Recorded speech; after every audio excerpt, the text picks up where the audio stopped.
ನೀನು ಮಾಡಲಿ. ನಂದು ಹಣ ಇತ್ತು. ಈಗ ಫಸ್ಟ್ ಹೊರಗಿದ್ದಾಗ ಈಗ ಫಸ್ಟ್ ನ್ಯೂಟ್ರಲಿಂದ ಈಗ ನ್ಯೂಟ್ರಲ್ ಐತಿ, ಈ ಕಡೆ ಇಲ್ಲಿರ್ತೈತೆ, ಅದು ಇಲ್ಲಿರಂಗಿಲ್ಲ, ಇಲ್ಲಿರ್ತೈತೆ ನ್ಯೂಟ್ರಲ್ ಪೂರ್ತಿ ಹೊರಗಿದ್ದಾಗ ಏನು ತಿರುಗ್ತಿರಂಗಿಲ್ಲ. ಇದನ್ನ ಹಾಕ್ಕೊಂಡ್ರಂತಂದ್ರೆ ಫಸ್ಟ್ ಗೇರ್ ಇದು ರಿವರ್ಸ್ ಆಗ್ತೈತಿ. ನಡಕ್ಕೆ ಬಂದಾಗ ಇದು ಹೊರಗೆ ಹಾಕೊಂಡ್ರೆ ಫಾರ್ವರ್ಡ್ ಆಕೈತಿ.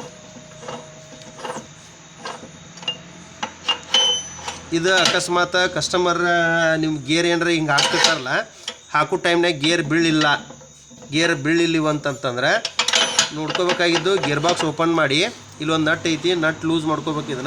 ಇದು ಏನಾರ ನಟ್ ಲೂಸ್ ಆಗಿತ್ತು ಅಂತಂದ್ರೆ ಬೀಳ್ತಿರಂಗಿಲ್ಲ. ಈ ನಟ್ಟ ಪೂರ ನೀವು ಫಾರ್ವರ್ಡ್ ಗೇರ್ ಹಾಕ್ಕೊಂಡು ಟೈಟ್ ಮಾಡ್ಕೋಬೇಕು, ಅವಾಗ ನಿಮ್ಗೆ ಕರೆಕ್ಟಾಗಿ ಗೇರ್ ವರ್ಕ್ ಆಗ್ತಾವೆ. ಒಂದು ಆಪ್ಷನ್ ಇಲ್ಲೈತಿ, ಒಂದು ಆಪ್ಷನ್ ಇಲ್ಲೈತಿ. ಈ ಆಪ್ಷನ್ ಇದೆ, ಫಿಕ್ಸ್ ಆಪ್ಷನ್ ಇದೆ. ಇದಕ್ಕೇನು ತಲೆ ಕೆಡಿಸ್ಕೊಬೇಡ್ರಿ, ಇದು ಫಿಕ್ಸ್ ಇರಬೇಕು. ಇದೇನು ತಲೆ ಕೆಡಿಸ್ಕೊಬೇಡ್ರಿ.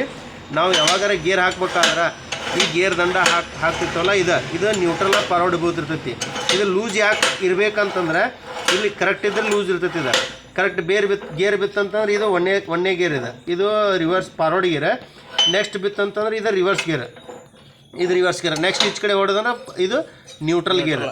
ಓಕೆ, ಸೊ ಅದಕ್ಕೆ ಇದು ಅಕಸ್ಮಾತ್ ನಿಮ್ಗೆ ಗೇರ್ ವರ್ಕ್ ಆಗಲಿಲ್ಲ ರೈತರಿಗೆ ರನ್ ಮಾಡೋ ಟೈಮ್ ಒಳಗಂದಾಗ ಈ ಬೋಲ್ಟ್ ಲೂಸ್ ಆಗಿರ್ತೈತಿ. ಈ ಬೋಲ್ಟ್ ನೋಡ್ಕೊಂಡು ಫಾರ್ವರ್ಡ್ ಹೊರಗೆ ತಕ್ಕೊಂಡು ಇದನ್ನು ಟೈಟ್ ಮಾಡ್ಕೊಂಡು ಕ್ಲಿಯರ್ ಆಗುತ್ತೆ. ನೀವು ಟೈಟ್ ಮಾಡ್ಕೊಂಡು